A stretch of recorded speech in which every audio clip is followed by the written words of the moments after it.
Hey guys, Dotson guys here at MarineMax here in Charleston. Today I want to show you guys a 2023 Scout 215 XSF. This boat is in the crystal blue. It is available. We've got the Elite package, which includes your hardtop, your forward seating backrest, and as well as your stern aft seat.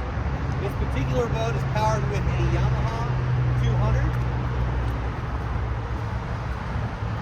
It's got trim tabs, swim platform entry on the starboard side, and a walk-through door, and we'll take you on inside.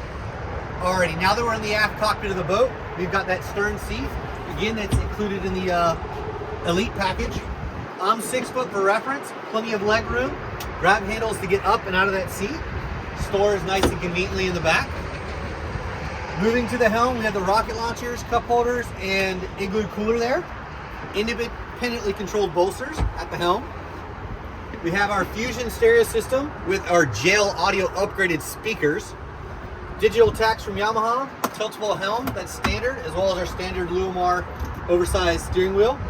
Our throttle from Yamaha. We have the aft T-bag on the hardtop as well. Moving to the console, we have the porta potty option, as well as storage down below. Nice, clean, large head area. Moving to the front, this is the absolute best part about a 215 XSF. The lounge area, the entertaining space. I'm 6 foot again, legs extended. This boat does have the bow table, teak table, underneath our coffin box or our lounge seat here. You can see that stored just underneath, and dry storage underneath. Guys, if you have any questions about this particular boat, again, my name is Dotson guys here at MarineMax here in Charleston. You can reach us at 843-747-1889. Hope you guys have a great day.